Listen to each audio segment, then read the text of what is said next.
In 2022, I looked like this, and in 2023, I looked like this. Now, that is, I think, an exactly 25-pound difference in just 1 year as a natural. So the first thing I did was I shifted my mindset. I know you guys want to get into the nitty gritty. Oh, what did you do? What was your split, bro? No, first thing we got to talk about is mindset. So my mindset was so strong.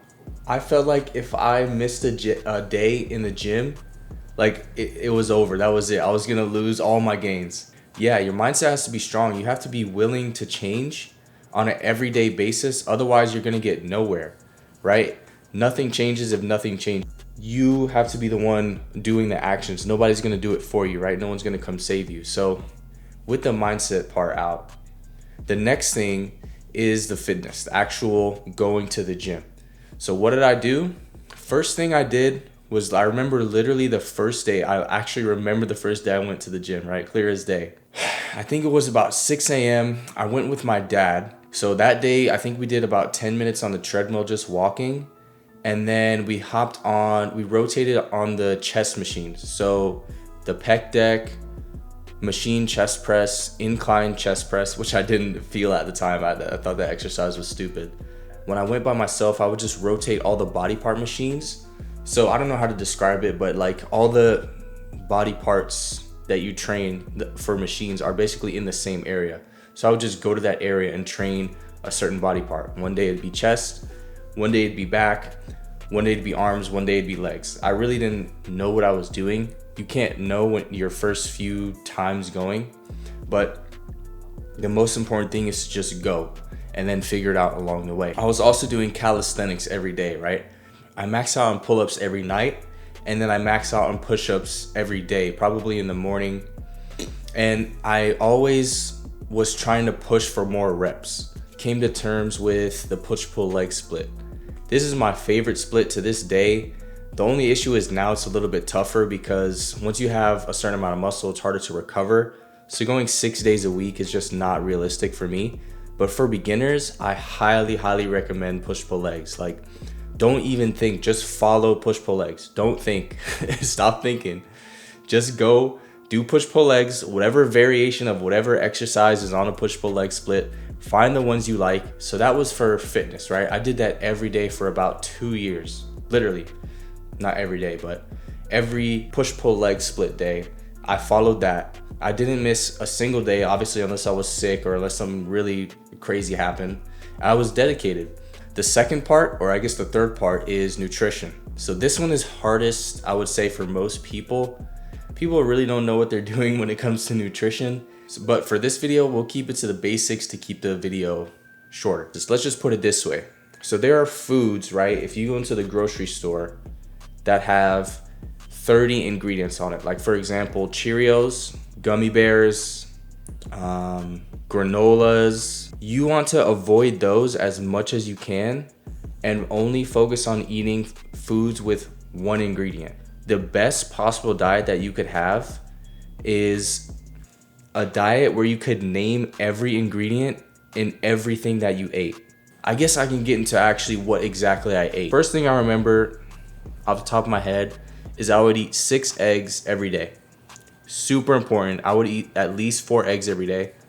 I would eat some type of chicken breast and rice or potatoes variant. So I remember eating a lot of curry chicken. I would eat a lot of salmon and rice. I would eat a lot of barbecue chicken and rice with some vegetables.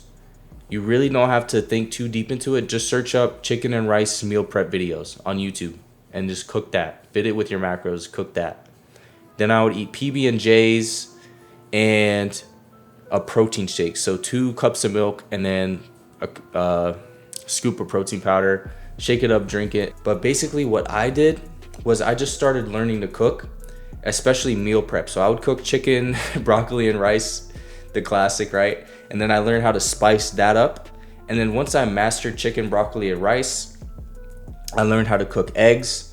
You just don't really think about it too hard. You just throw stuff in the pan it might come out messed up. You know, I've had some messed up meals that I had to eat. We've all been there, just eating crap your first few times, but then you keep cooking, you keep learning.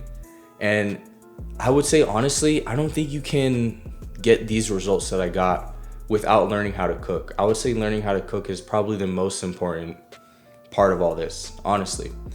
Eating fast food has plastics, garbage, it's cooked in garbage, the materials are made in factories, it's all plastic.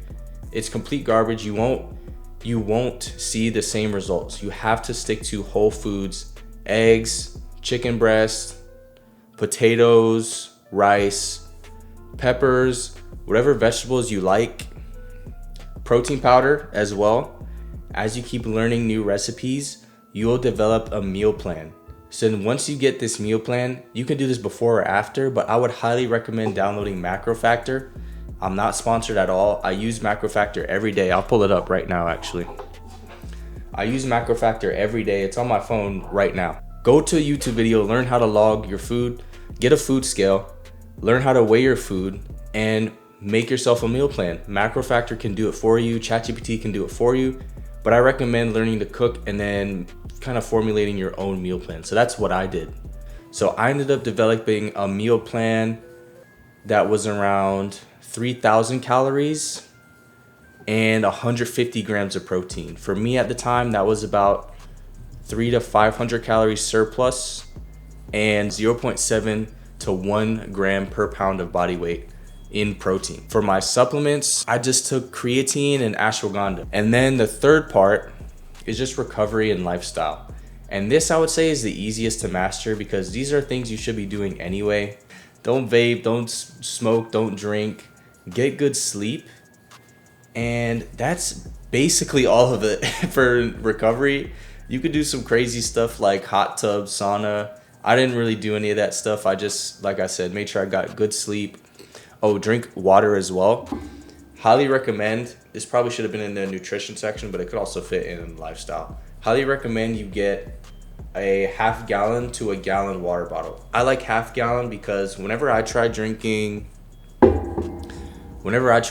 gallon, I would end up waking up in the middle of the night to pee myself. So I just stopped doing that and I just drink half a gallon now. Yeah, man, just stick to the program, dude. I didn't change not one thing for that entire year. I didn't change one thing. Yeah, that's my full guide, honestly, to gaining as much muscle as you can in your first year. So yeah, if you got some value from this, make sure to like and subscribe.